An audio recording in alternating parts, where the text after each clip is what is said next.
John Thornton here, allproblogger.com with today's special guest, Robert Littal. Is it Littal? Yes, sir. Littal, okay, sorry about that. From Black Sports Online. It's a site I read a lot. I just want to really introduce a lot of other people to it. But Robert, how you doing today, man? And I'm doing good. Like I said, finally trying to get some of this spring weather out here in St. Louis. So you understand, you're in Cincinnati. You know how it goes. Yeah, I'm in Cincinnati, man. It's pretty cold here today. So that Midwest weather, you never really know what you're going to Right.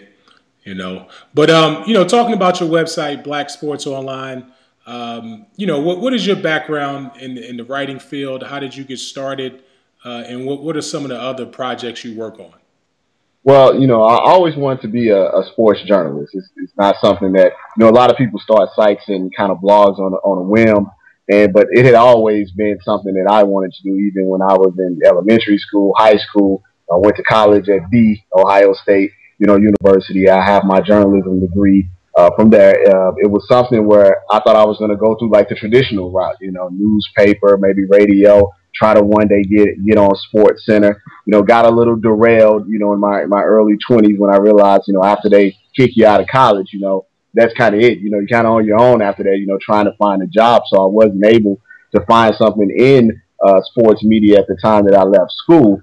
This is kind of the same time that, people are really starting to get on the internet. People were taking kind of an online media more seriously. But what I noticed was there really was a lack, just kind of in the general media, there was a lack of African Americans or minorities on the online, media. So I thought that was a good way to start, a good niche to get into early on. And that was kind of my motivation to kind of give a minority voice, to give an African American voice to national sports stories, because I just didn't see a lot of that out there on the web or even, on TV and radio.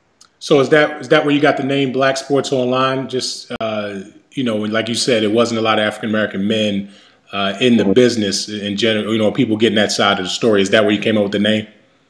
Yeah, I didn't want to hide from it. A lot of people at the time, they wanted to hide from the fact that they were African American or they were black and doing a website because they thought it would hurt them.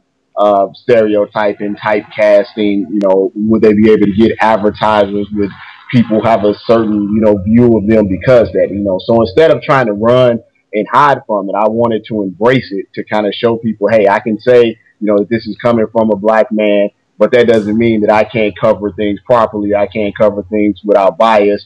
I can't do anything that you would expect from a Caucasian, site or a Caucasian reporter. It's just that you're getting a little bit more of a hip feel, a little more barbershop feel, a different perspective than what you get from your regular site.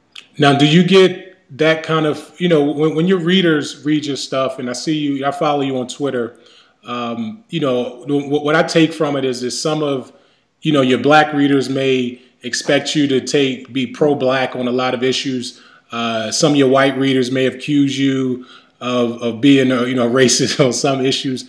I mean, how do you balance that? Is it really?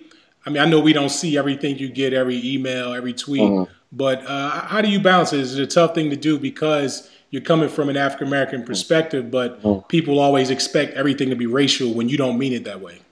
Well, I look at it, I try to look at the glass, half full. If black people are saying, why aren't you, just defending blindly, all black athletes, and then white people are saying, something that, we think this is a biased site and you're defending all black athletes, that means I'm somewhere in the middle, that I'm doing, my job, that, it's not so blatantly obvious to one side or another, that I'm doing one particular thing. Because what happened is, and I know we'll talk about a little later, I take a side of someone like Chad, Ochocinco in a particular issue, and then, a lot of white people will jump on me, for that. But then on the flip side, Chad may say something that I disagree with, or which he has been known to say things from time to time that is a little out there, and I write about that, and then I get black people saying, why you're just like the rest of them coming down on him. But I try to take the racial elements out of everything and just look at the situation.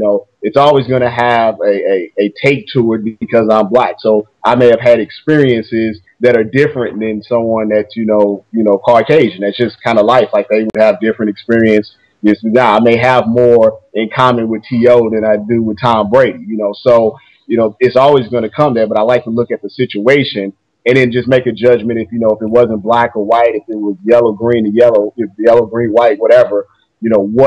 How would I feel about that just as a person? I first heard of your site, because I read Pro Football Talk, and I saw them from time to time give you credit for a story or just mention your site. Is that how you sort of build your following? Like, did that help you a lot? Because that's, like I said, that's how I found your site. I think I may have seen it somewhere else, but I know Pro Football Talk kept talking about it. I saw it a couple of times. It caught my eye. Did they bring you a lot of followers? Well, basically, what happened was it's kind of almost like in the music industry. You're underground. You got a local buzz. You got a single out, and until Funk Master Flex, breaks it, or you get a YouTube that goes a million views, until something bigger than takes a hold of it.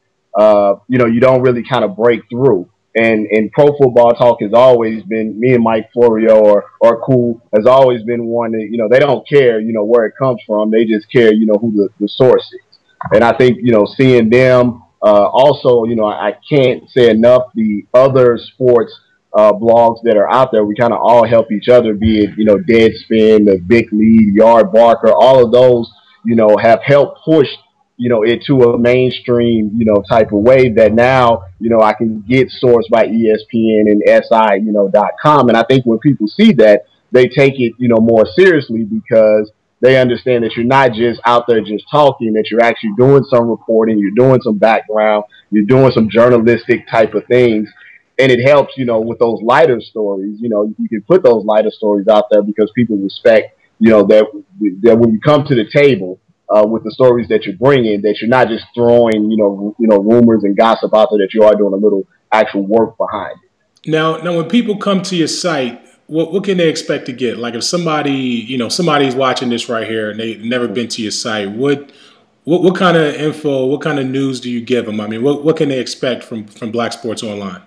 Well, I've told people from the beginning, if you want, X's and O's and box scores and break down, all four quarters of the game, you can go to ESPN, .com about that. You can go to Yahoo Sports about that. Our job here at Black Sports Online is to bring you the other side, the sports and the sports entertainment side. We're going to take a different take on, some of the major stories. If you take something like Charlie Villanueva, getting into the fight last night with the Cavaliers guy, we're not going to talk about, how many points and rebounds. We're going to ask, what if they would have let him go? Would he actually have punched him in the face, or would he have backed off?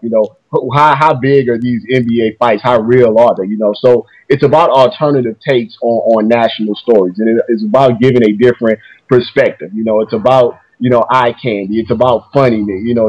It's also about righting injustices, like like we with the Peter King type of thing. It's my job to point out things that you may not see. That you won't just see on another site. I want people to come to Black Sports Online, and when they get there, say, I would have never seen this unless I came there. And I think that's where the majority of our readers really like what we're doing, because a lot of the positive emails that I get is that hey, we come to your site because we know it's going to be something fresh and something new, and even if it's something that everybody else is talking about, we know that you're going to be talking about it a little different.